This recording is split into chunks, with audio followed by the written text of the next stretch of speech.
Okay, here's an HPDV8000. Had some iced tea spilled into the keyboard. So what we're going to do is replace the keyboard, which I always like to do if something spills in the keyboard and one of the keys isn't working or the keyboard's not working in the least. I just replace the whole keyboard. And then I always check the motherboard to see if any of the liquid got onto the motherboard. So we're going to take the whole computer apart. I just took the hard drive cover off there. The battery's out. And now we're just going to inspect to see if we see any signs of water damage. And under that hard drive, you can see the white, that's from liquid, that's from water. So the water, or the iced tea, actually got down through the computer to the bottom of the hard drive. So it made it through the system. So I don't even turn the computer on until I check if the motherboard's okay. If there's any liquid that's spilled in the computer, I never turn it on. I pull the battery out immediately. I don't hook up the AC adapter. I don't even test it. I just take it apart and inspect the motherboard as first priority. I'm looking at the hard drive there, just checking if any corrosion is on the hard drive circuit board itself.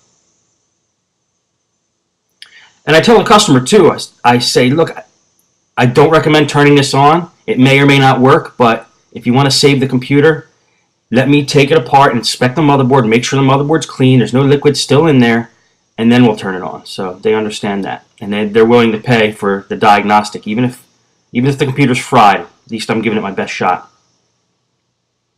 So these hard drives are in here, and they're in a little docking bay. So you just gotta find the right angle to pull them out.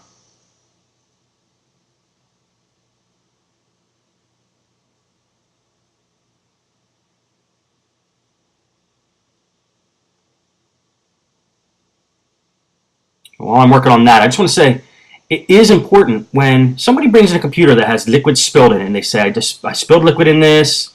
No matter if they say if it works or it doesn't work, don't even try powering it on. Tell them you need to take it apart first, make sure everything's dry, and then turn it on. Because you don't want to be the one responsible for frying the motherboard if there's still liquid in there. And right now I'm just taking the RAM cover off and pulling out the RAM. And we got the wireless card down in there too, so we're going to pull that out.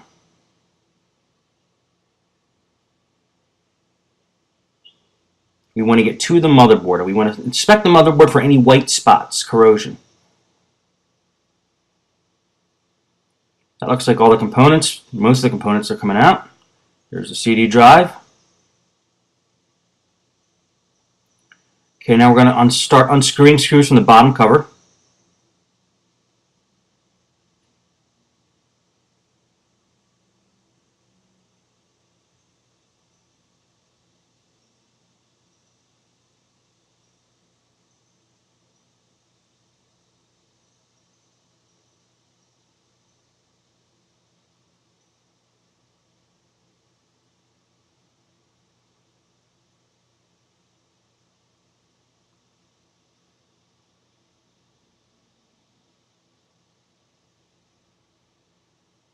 Some of the screws have indicators on them, some don't.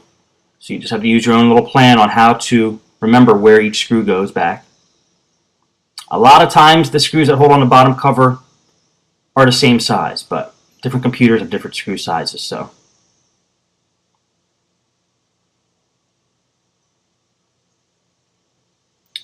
and you can see on this computer there's some indicators. Those numbers next to each hole tells you what size screw goes in each hole. It's usually measured in millimeters when they do that. On Toshiba, it's like F5, will stand for 5 millimeters, I believe. And this one, it just says the number and it says millimeters.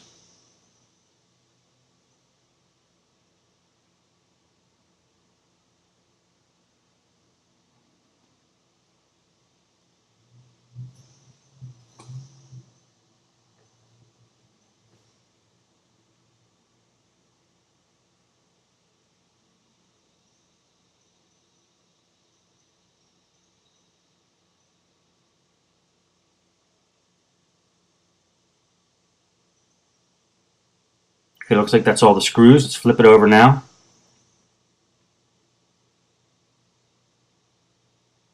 And we're going to attack this from the top now. That hinge cover should come off, and that is how you get the keyboard off. On most systems. Let's see what happens on this system.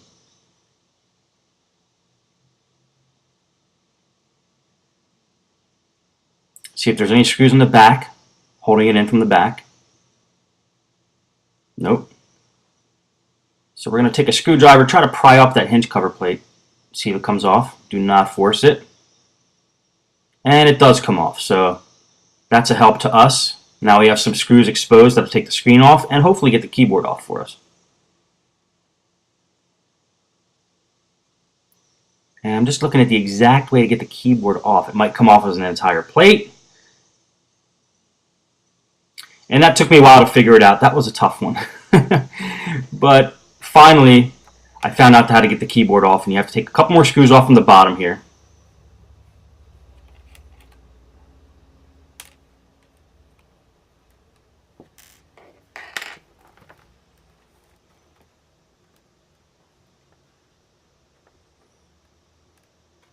This is a bigger model. I believe it's a 17-inch, so it's got a little bit of a different design. It's the HPDV8000. And you can see the keyboard's loose now, so I think we're just going to poke it up from the bottom. All the screws are out. Just got to find the right spot.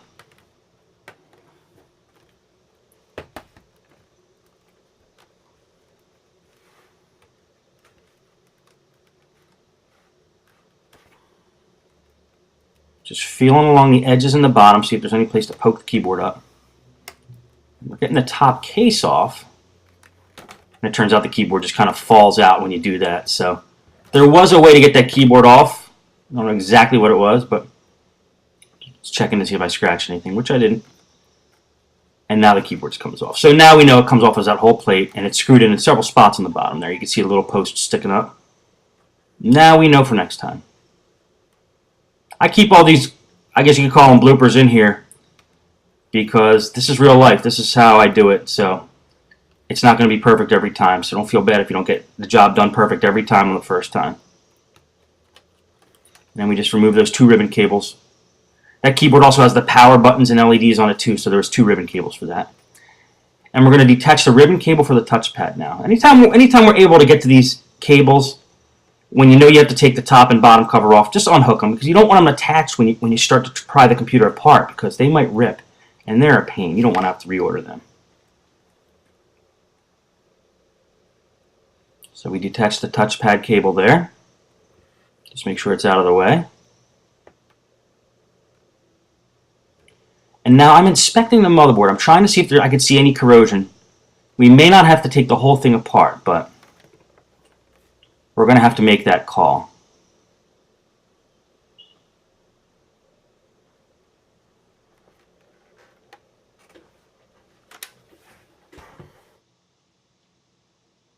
Now here's the keyboard. I'm going to show you real quick how we order the keyboard right in the middle of the video here. If you see where it says compact PN, that's compact model number, to PK13Z K3100. So I'm just going to type that exact model number into eBay and see what comes up. And we got 26 items. Like I said, I like to buy from the country that I'm in, so let's see what we got here.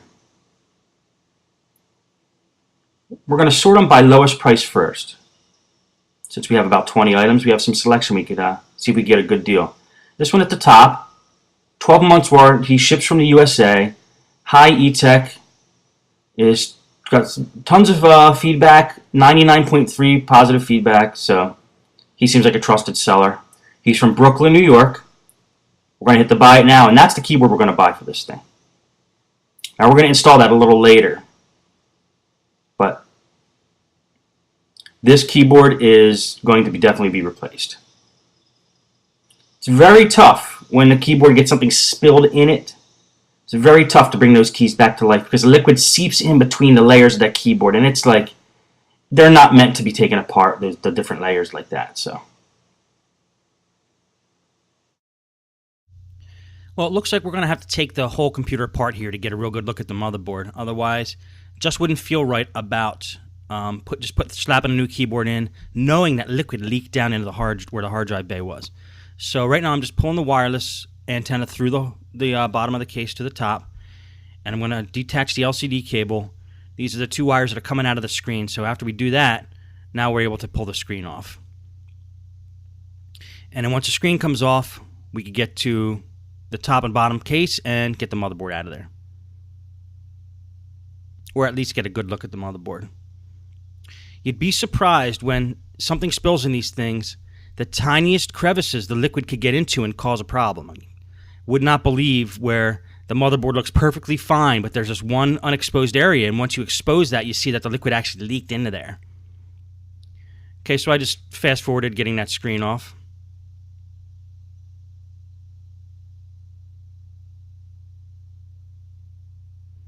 There was these 1, 2, 3, 4 screws on each side. Just wanted to show you there real quick. I must have had a problem, so I had to edit that out of the tape.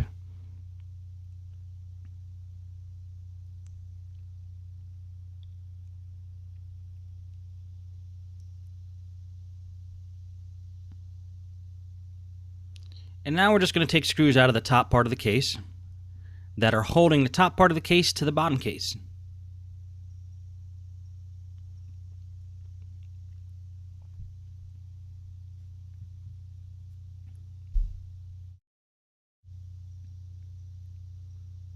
And some of the screws are in there pretty tight.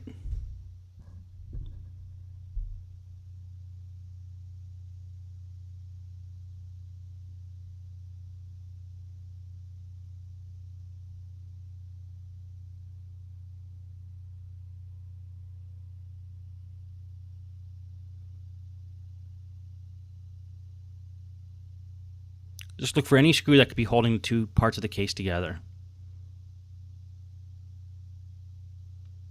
Sometimes you'll unscrew a screw that actually isn't holding the case together, but that's okay because it's better to have more screws out than to have them in and then you have to break something to get the cases apart.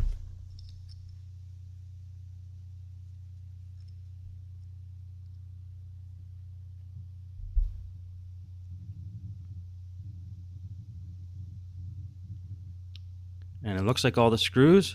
Just want to make sure. Once you're sure and all the ribbon cables are detached, you can start trying to pull the cases apart. Just find a corner that looks like it would be the loosest or easiest one to get off and then kind of go around the edge once you got to start.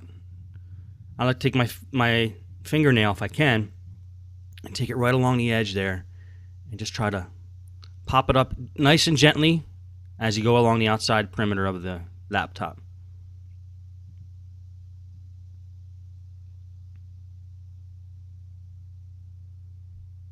And remember, if it feels like you have to force something, there's probably a screw or something holding it in. There we go. That wasn't too bad. Now we got a nice, good look at the motherboard.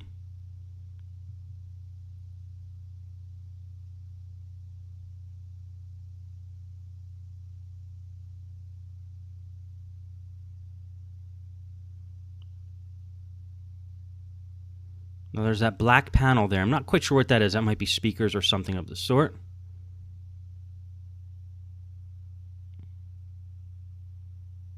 Also, if you see the black sticky tape on top of the motherboard, it's also a good idea to look under parts of that too for corrosion when you're trying to determine whether liquid got onto a motherboard and did some damage. Water seeps into the craziest of places.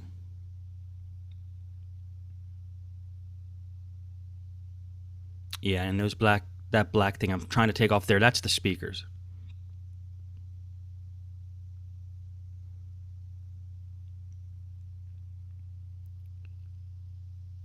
Just going to hit it with some compressed air. Any place you see some dust or dirt, clean it up while you have the chance here.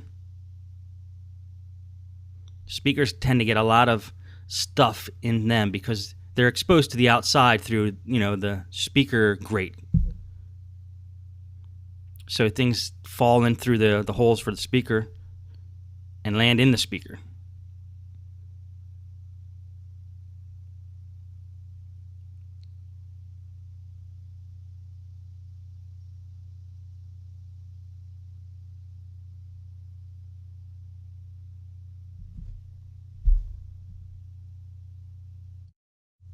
And once you determine that there's no corrosion on the top side of the motherboard there, you can start putting everything back together. And I always like to dust things before I put them back together just because now I have an opportunity to do it, which I probably will not have in the future. So make sure everything's fastened down properly and start putting it back together.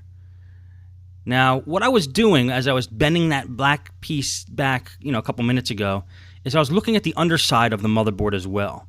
It turns out I didn't really have to take the whole motherboard out. I was able to see under the motherboard, and I inspected it that way. And there didn't appear to be any corrosion on the underside, so I think we're okay. Now again, this is just a precaution. The customer only said that some keys weren't working, but whenever they tell me they spilled something into the machine, this is what I like to do. It's better to be safe and better to make sure the motherboard's clean. This way the computer actually lasts. It might only run for a month if there still is liquid down there.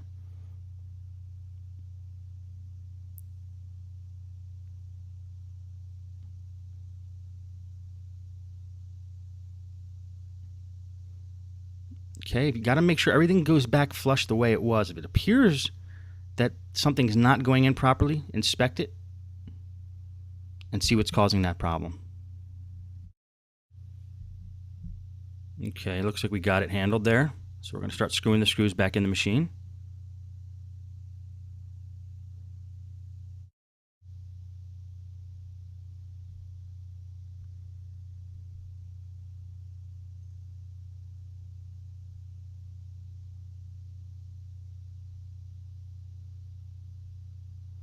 Now I'm going to speed up this recording, so again, not to bore you guys, the screws go in the same configuration. We took them out, so it's pretty self-explanatory. Attach the touchpad ribbon cable there.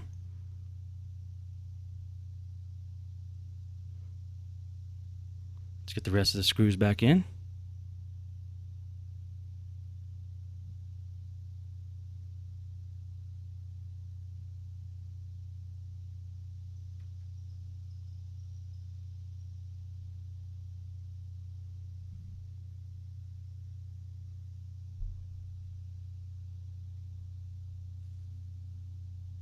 Get the screen back on.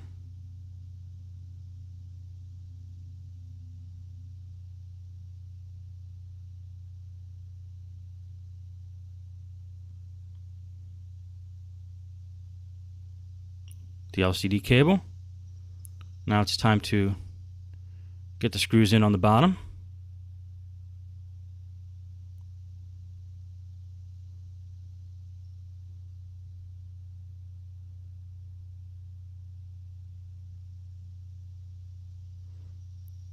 Now we're going to feed that wireless antenna back through the hole.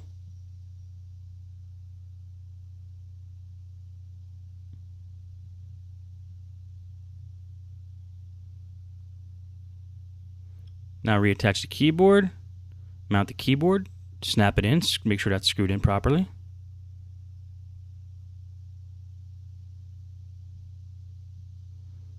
Attach any screws that we missed. Now we're going to install the hard drives.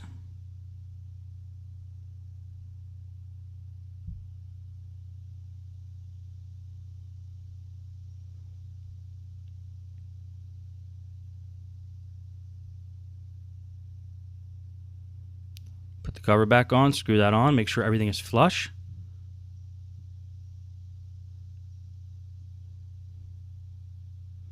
Install the RAM, install the wireless card, screw it down and attach the antenna.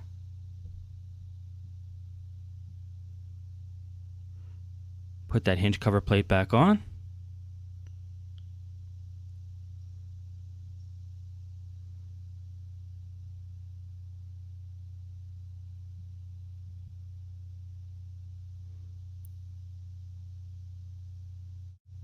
Put the battery back in.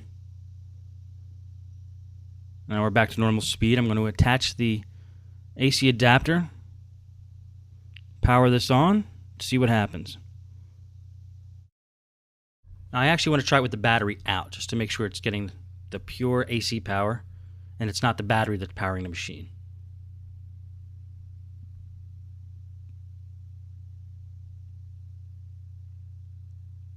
And it's lighting up, it's powering on, everything looks okay. So we still have to get that keyboard, waiting for that keyboard to come in. We did order it, but in the meantime, if you want to use this machine and some of the keys aren't working, you can use an external keyboard through USB. This is a $10 USB external keyboard I got at Micro Center, real small mini one. Very cheaply built, but very handy. Now just be aware when you do USB keyboards that sometimes the drivers have to be loaded before they work. In this case, it worked right away, so we're okay with that. But now, I consider this computer done except for the keyboard replacement. We're confident there's no corrosion on the motherboard. Nothing is fried. Nothing's going to go bad. Everything looks clean, so it's good that we did that test. And that's going to be it for this video. Thanks again.